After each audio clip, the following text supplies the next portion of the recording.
उत्तानपाद कहते हैं जिसके पैर ऊपर और सिर नीचे हो। स्वयं भूमनु के बेटे उत्तानपाद, सुनीति उनकी घरवाली है, पर उनको तसल्ली नहीं, क्योंकि ये उत्तानपाद है। और ऋषियों ने एक और खोज निकाली है, उत्तानपाद किसी कहते हैं। उत्तानपाद है स्वयं भूमनु का बेटा, और उत्तानपाद है टिटीरी। देखिए ऋषियों की खोज है। टिटीरी पांख वाला पंछी है, उड़ सकता है, जहां मर्जी जाए, जहां मर्जी जाकर पानी पिए, फल खाए, कुछ भी करे, लेकिन टिटीरी पक्षी हर वक्त प्यासा रहता है। उसकी प्यास कभी पूरी नहीं होती। क्यों? जो लोग पानी में गंदगी करते हैं अगले जन्म में टिटीरी बनते हैं। टिटीरी पंछी की आंखों में ऐसी एक लाल भ्रू होती है जिसके कारण वो तरल पदार्थ को सही रूप में देख नहीं सकती। टिटीरी जीव, और वो सदा प्यासा रहता है। वो कभी उसकी प्यास पूरी नहीं होती। स्वयं भूमनु के बेटे उत्तानपाद को सुनीति मिली है, पर उसकी भी तृष्णा पूरी नहीं हो रही है। टिटीरी पंछी की भी। और उत्तानपाद कौन है? देखिए उत्तानपाद, हम आप सब लोग उत्तानपाद है। क्यों? मां के गर्भ में जब बच्चा होता है तो पैर ऊपर और सिर नीचे होते हैं। संसार के हर स्त्री पुरुष को, हर बेटा बेटी को उत्तानपाद कहा है। ब्रह्मा जी कहते हैं, सुनो नारद, उत्तानपाद जिसके पैर ऊपर और सिर नीचे, ये जीव संसार में जब आता है तो इसकी तृष्णा कभी पूरी नहीं होती। जैसे मछली पानी में प्यासी रहती है, वो दशा है इसकी। इसलिए कबीर इन्हीं बातों का चिंतन करते हुए क्या कहते हैं?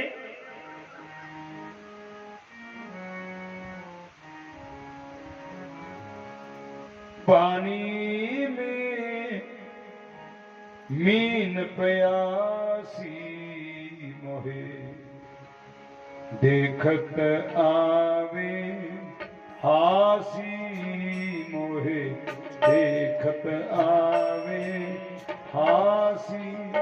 पानी में नींद प्यासी मोहे, देखत आवे हासी मोहे, देखत आवे हासी। पानी में नींद प्यासी मोहे, देखत आवे हासी मोहे, देखत आवे हासी। देखिए कबीर कहते हैं कि मछली पानी में रहती है रात दिन, पर प्यासी है, उसकी प्यास नहीं बुझ रही। इशारा क्या है? ये देखिए उत्तानपाद की कहानी है, बड़ी विचित्र है। उत्तानपाद को सुनीति, और देखिए सुनो, सुनीति दो जातियां होती है औरत की, सुनीति और सुरुचि। सुनीति किसको कहते हैं? जिस घर में सुनीति आ जाए, बोलो क्या कमी रहे। सुनीति कहते हैं सुष्ठु एव नीतिर यस्या सा, जिसकी नीयत अच्छी है, जिसके विचार अच्छे हैं, जो सबका भला चाहती है, उसको कहते हैं सुनीति। ऐसी घर में अगर आ जाए तो बोलो उस घर का क्या कमी रहेगी उसमें। पर कमी क्या थी? लोगों के मन की दौड़, लोगों को जल्दी लगती है, पर हमारी नीति क्या कहती है? शास्त्र क्या कहते हैं? माली सींचे 100 घड़ा, ऋतु आए फल होए, समय आने पर सब होता है। आहा, लोग कहने लगे महाराज कहीं राज्य के अंत का कलंक का टीका तुम्हारे माथे पर ना लग जाए, तुम दूसरा विवाह कर लो, दूसरी शादी कर लो। दूसरा ब्याह करो। राजा नहीं चाहते थे। क्यों? उनको सुनीति के गुणों का पता था, सुनीति बहुत अच्छी है। लोग नहीं माने, कई बार लोग भी पालकी पर चढ़ा देते, और राजा सोचते थे सुनीति अच्छी मिली है, दूसरी औरत क्या पता कैसी मिलेगी। और याद रखना, शादी भी लॉटरी का टिकट है। बोलो है नहीं?